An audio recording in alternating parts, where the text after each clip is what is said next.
الحمد للہ رب العالمین والصلاة والسلام علی رسولہ الکریم اما بعد فاعوذ باللہ من الشیطان الرجیم بسم اللہ الرحمن الرحیم سبحان الذی اسری بعبدہ لیلا من المسجد الحرام الی المسجد الاقصی الذی بارکنا حولہ لنریہ من آیاتنا انہ هو السمیع البصیر وقال النبی صلی اللہ علیہ وسلم تعبد اللہ کأنک تراہ فَإِن لَمْ تَكُنْ تَرَاهُ فَإِنَّهُ يَرَاكَ۔ آگے کی صفوں کو پر کر لیں، سنتوں کا وقت دیا جائے گا، آگے آ جائیں۔ اللہ تبارک و تعالیٰ کی جانب سے اللہ کی عطا اور رحمت سے اللہ نے جو ہمیں اسلام کا دین اور دین اسلام عطا فرمایا ہے، اس کا کچھ حصہ تو وہ ہے جو عقل میں سماتا ہے، اور کچھ حصہ وہ ہے جو دماغ کی سوچ کے ختم ہو جانے کے بعد شروع ہوتا ہے۔ اگر دیکھا جائے دماغ کے حصے میں کہ ہاں بھائی زکوٰۃ اس لیے فرض ہے تاکہ لوگوں کی مدد ہو سکے، ہاں بھائی صدقہ وغیرہ اس لیے واجب ہے کہ لوگوں کی مدد ہو سکے، اور کچھ حصہ دیکھا جائے کہ ہاں اللہ کی ذات پہ کیسے یقین کیا جائے، کیا اللہ کو کسی نے دیکھا، ہاں بھائی نماز پڑھنے کے کیا فائدے ہیں، رکوع کی کیا ضرورت ہے، سجدے کی کیا ضرورت ہے، ایکسرسائز سے وہ چیزیں حاصل ہو سکتی ہیں۔ یہ چیزیں جو نماز ہے، روزہ ہے، حج ہے، اور اللہ کی ذات کا یقین ہے، رسول اللہ صلی اللہ علیہ وسلم کو اللہ کا نبی ماننا ہے، پیغمبر ماننا ہے، اللہ کی جانب سے بھیجا ہوا رسول ماننا ہے، یہ تمام چیزیں دماغ کی سوچ کے ختم ہو جانے کے بعد شروع ہوتی ہیں۔ انسان کی جہاں عقل ختم ہوتی ہے، انسان کی سوچ سمجھ ختم ہو جاتی ہے، وہاں سے اللہ کی قدرت شروع ہوتی ہے۔ آپ سے کہا جائے، ہم سے آپ سے کہ ہاں بھائی تم ساتوں زمینوں اور سات آسمان پہ یقین رکھتے ہو، کیا تم نے دیکھا؟ تو ہم میں سے ہر شخص کہے گا نہیں دیکھا، لیکن ہمارا دل، ہمارا یقین اور اللہ کے رسول صلی اللہ علیہ وسلم کی باتوں پر بھروسہ اور آپ کی ذات پر بھروسہ ہم یہ کہتے ہیں یقیناً، چاہے ہماری سوچ جھوٹی ہو لیکن ہمارا دل یہ بات یقین کرتا ہے کہ ساتوں زمین اور ساتوں آسمان جو اللہ کے رسول نے خبر دی ہے وہ ہے اور رہے گا۔ لہذا اسی طرح کا واقعہ اللہ کے رسول صلی اللہ علیہ وسلم کے ساتھ پیش آیا دور نبوی میں، جب آپ صلی اللہ علیہ وسلم نے ہجرت نہیں کی تھی مکے کے زمانے میں، ہجرت سے قبل، اور وہ واقعہ ہے معراج کا، وہ واقعہ ہے جو اللہ کے رسول صلی اللہ علیہ وسلم کو زمین سے بلا کر مکے سے ایک ہی رات میں مکے سے بیت المقدس تک، اور بیت المقدس سے ساتوں آسمانوں تک، اور ساتوں آسمانوں سے عرش تک اپنی ذات سے ملوایا۔ اللہ کی ذات کو اللہ کے رسول صلی اللہ علیہ وسلم نے دیکھا۔ یہ اگر کوئی آدمی، عام آدمی کہے کہ ہاں بھائی کیسے ممکن ہے، تو دماغ اور عقل میں یہ نہیں آ سکتا۔ ہاں دل کے یقین میں ضرور آئے گا کہ اللہ کے رسول نے فرمایا ہے، صحابہ نے فرمایا ہے، 20 صحابہ سے روایت ہے، اور قرآن کی آیت بھی کہہ رہی ہے، سورہ اسراء، سورہ بنی اسرائیل کی پہلی آیت ہے، یہ تمام بیان کر رہی ہے کہ ہاں اللہ کے رسول صلی اللہ علیہ وسلم کو زمین سے، مکے سے بیت المقدس اور بیت المقدس سے آسمانوں پر لے جایا گیا ایک ہی رات میں، اور اسی رات میں اللہ واپس لائے، اور مکے کے علاقے میں جہاں اپنی بوپیزاد بہن کے یہاں آپ آرام فرما رہے تھے، جہاں سے لے جایا گیا تھا، اللہ کے رسول صلی اللہ علیہ وسلم کو وہیں چھوڑا گیا۔ یہ ہر مومن کا عقیدہ ہے، یقین ہے، چاہے دنیا ادھر سے ادھر ہو جائے، عقل ادھر سے ادھر ہو جائے، سوچ ادھر سے ادھر ہو جائے، لیکن مومن کا عقیدہ اور یقین ادھر سے ادھر نہیں ہو سکتا۔ اور اسی بنیاد پر مومن کا ایمان بنا ہوا ہے، مومن کا اسلام پر، اللہ کے رسول پر، صحابہ و تابعین پر یقین بنا ہوا ہے کہ یہ یقینی اعتبار سے اللہ کی جانب سے بھیجے ہوئے رسول اور اللہ کی طرف سے بھیجے ہوئے احکام۔ قرآن کی آیت ہے، سبحان الذی اسری بعبدہ لیلا من المسجد الحرام الی المسجد الاقصی، کہ اللہ کی ذات، وہ ذات بڑی پاک ذات ہے، سبحان الذی، وہ اللہ کی ذات پاک ہے، الذی اسری، جو ذات بندے کو، اسری بعبدہ، اپنے بندے کو من المسجد الحرام، مسجد حرام جو مکے میں ہے، وہاں سے لے کر الی المسجد الاقصی، بیت المقدس کا دوسرا نام مسجد اقصی ہے، دونوں ایک ہی چیز ہے، چاہے آپ مسجد اقصی کہیں چاہے بیت المقدس کہیں، دونوں ایک ہی چیز ہیں، ایک ہی مسجد ہے۔ الی المسجد الاقصی، وہ ذات مسجد حرام مکے سے لے کر مسجد اقصی بیت المقدس تک اپنے بندے کو لے کے گئی۔ الی المسجد الاقصی الذی بارکنا حولہ، مسجد اقصی کی ایک وضاحت کر دی، ایک تعریف اللہ نے خود کر دی، وہ مسجد اقصی بیت المقدس جس کے ارد گرد ہم نے برکتیں دی۔ دو طرح کی برکتیں ہوتی ہیں، ایک دینی برکت ہوتی ہے، ایک دنیاوی برکت۔ دینی برکت یہ ہے کہ سب سے زیادہ اگر کہیں انبیاء اور نبی پیدا ہوئے ہیں تو وہ بیت المقدس کے ارد گرد کے جتنے شام وغیرہ کا، سیریا کا جو علاقہ ہے، ان علاقوں میں سب سے زیادہ انبیاء پیدا ہوئے ہیں، سب سے زیادہ نبی۔ دنیاوی برکت یہ ہے کہ سب سے زیادہ اگر سرسبز و شاداب علاقہ کوئی ہے، نہروں کے حساب سے، باغوں کے حساب سے، کھیتی باڑی کے حساب سے، پیداوار کے حساب سے، تو سب سے زیادہ دنیاوی برکتوں کے لحاظ سے بیت المقدس کے ارد گرد کا یہ علاقہ، شام و سیریا کا سب سے زیادہ زرخیز علاقہ ہے۔ اللہ کے رسول صلی اللہ علیہ وسلم کو مسجد حرام، کعبۃ اللہ، مکے سے ام ہانی آپ کی پھوپھی زاد بہن تھی، آپ آرام فرما رہے تھے، وہاں سے لے جایا گیا اور مسجد اقصی تک لے گیا گیا، اور وہ مسجد اقصی بارکنا حولہ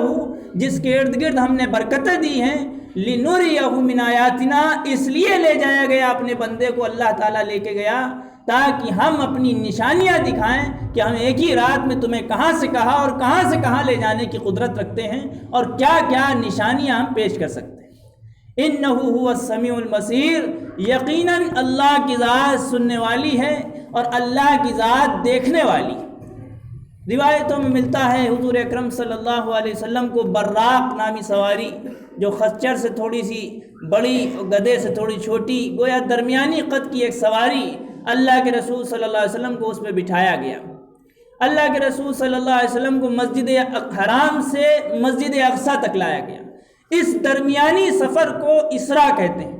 اور مسجد اقصی سے جو آسمانوں پر لے جایا گیا اس کو معراج کہتے ہیں۔ اللہ کے رسول صلی اللہ علیہ وسلم کو براق نامی سواری سے مسجد اقصی، مسجد حرام سے آپ تشریف لائے اور بیت المقدس تک تشریف لائے، اور بیت المقدس کے دروازے پر ایک چٹان سے آپ نے اپنی سواری کو باندھ دیا۔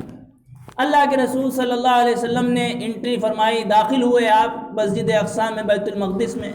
اللہ کی جانب سے جو بھی کیفیت ہو سیڑھیوں کی، وہ آسمانوں سے کوئی سیڑھی اتری، جو بھی کیفیت ہو اس کی، جو بھی نقش و نگار ہو، جو بھی انداز ہو،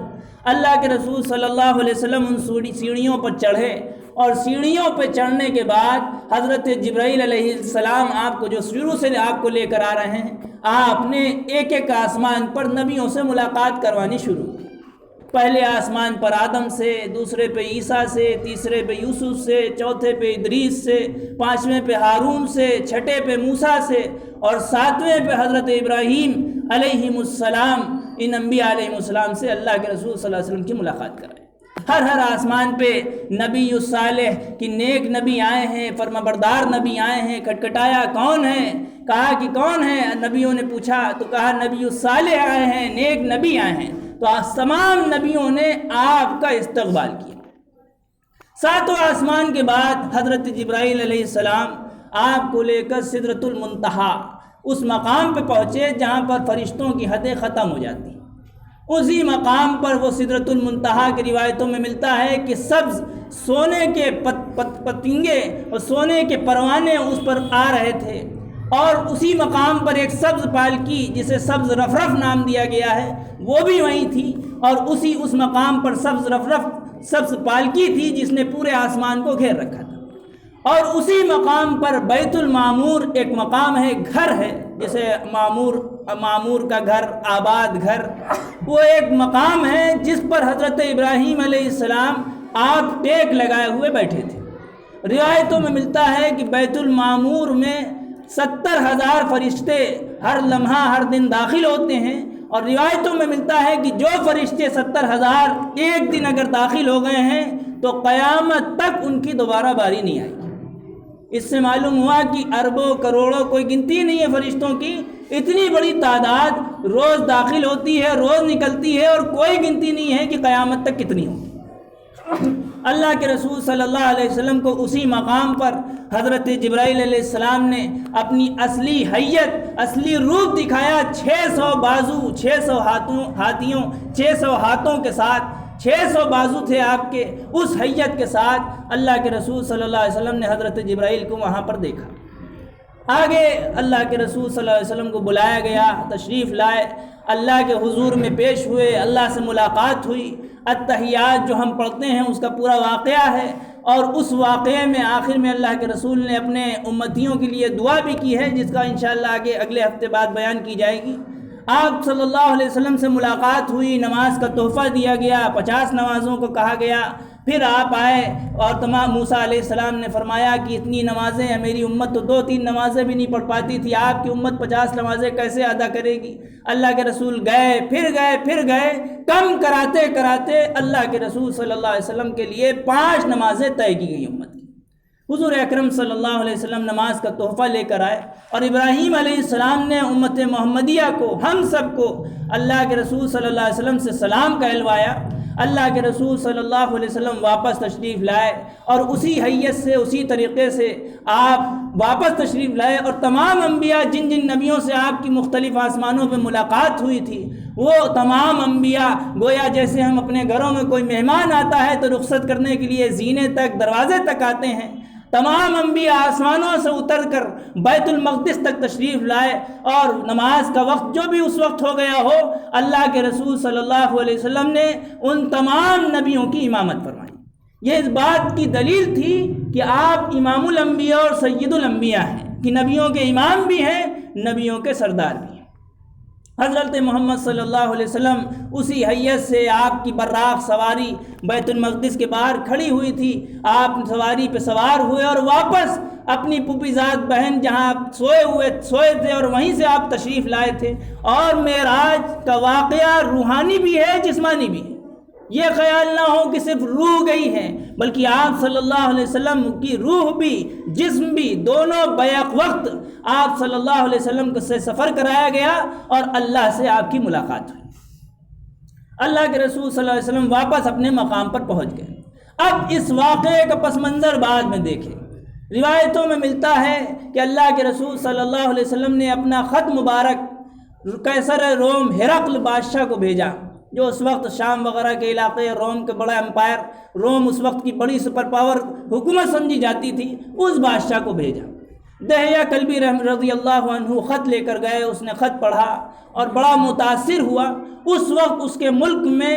ابو سفیان بن حرب رضی اللہ عنہ اس وقت ایمان نہیں لائے تھے۔ حضرت ابو سفیان رضی اللہ عنہ کی جماعت گشت کر رہی تھی، گویا قافلے اور تجارتی قافلہ تھا ان کا۔ اس تجارتی قافلے کے طور پر ان کو بلایا گیا گواہی کے لیے کہ فلاں نبی تمہارے علاقے میں ہوئے ہیں، کیا یہ سچے ہیں؟ ابو سفیان آئے، اور ابو سفیان نے سوچا کہ اگر جھوٹ بولیں گے تو جھوٹ پکڑا جائے گا، اور ساتھی بھی ہمارے ایسے ہیں کہ ہمیں ملامت کریں گے، لہٰذا ایسی بات کہو جو سامنے والے کے حلق سے نہ اترے۔ ابو سفیان نے کہا کہ بتائیے، کیا آپ ایسے نبی پر اعتبار کریں گے جو اس بات کا دعویٰ کرتا ہے یا کرتے ہیں کہ ایک ہی رات میں وہ مسجد حرام سے مسجد اقصیٰ آئے اور مسجد اقصیٰ سے پھر واپس لوٹ گئے؟ ایک رات میں کیسے ممکن ہو سکتا؟ روایتوں میں ملتا ہے کہ عیسائیوں کا اس وقت کا ایک بڑا عالم قیصر روم کے پاس موجود تھا، اور وہ آیا اور اس نے گواہی دی کہ ہاں اس رات میں جاگا ہوا تھا اور میں بیت المقدس کی پہرے داری پہ تھا۔ اس وقت جب میں تمام دروازوں کو بند کر دیا کرتا تھا، ایک دروازہ مجھ سے اس رات بند نہیں ہوا، اور اس رات میں نے بہت سے لوگوں کو بھی بلایا، بڑائی وغیرہ کو بھی بلایا، لیکن کوئی بھی دروازہ بند کرنے پہ قادر نہ ہو سکا، اور سب نے کہا کہ صبح کے وقت میں دیکھیں گے۔ لیکن جب میں صبح کے وقت میں پہنچا ہوں تو اس پتھر پر، اس چٹان پہ ایسا لگا کہ کوئی جانور، کوئی سواری باندھی گئی ہے، اور کوئی بابرکت ذات اس دروازے سے کوئی داخل ہو کے گئی ہے۔ اس دروازے وغیرہ کے نشانات یہ گواہی دے رہے تھے کہ یقینی اعتبار سے یہاں کوئی شخص اس رات آیا ہے اور کوئی بڑا معاملہ پیش آیا ہے۔ تو ایک غیر شخص نے اللہ کے رسول صلی اللہ علیہ وسلم کی معراج کی گواہی دی، آپ کی اسراء کی بھی، مکے سے مسجد اقصیٰ تک کے جو سفر ہے اس کا نام اسراء ہے، اور مسجد اقصیٰ سے اللہ کے عرش تک اور اللہ سے ملاقات تک کا جو سفر ہے اس کا نام معراج ہے۔ تو جتنا یقین ایک غیر مسلم کو ہے اس سے کہیں زیادہ ایک مومن کو اللہ کے احکام، اللہ کی ذات، اللہ کے رسول کے نبی ہونے اور اللہ کے رسول صلی اللہ علیہ وسلم کے ان تمام واقعات جو خلاف قیاس ہیں، عقل میں، دماغ میں، سوچ میں نہیں آ سکتے، اس سے کہیں زیادہ ایک مومن کے اندر وہ یقین ہونا چاہیے۔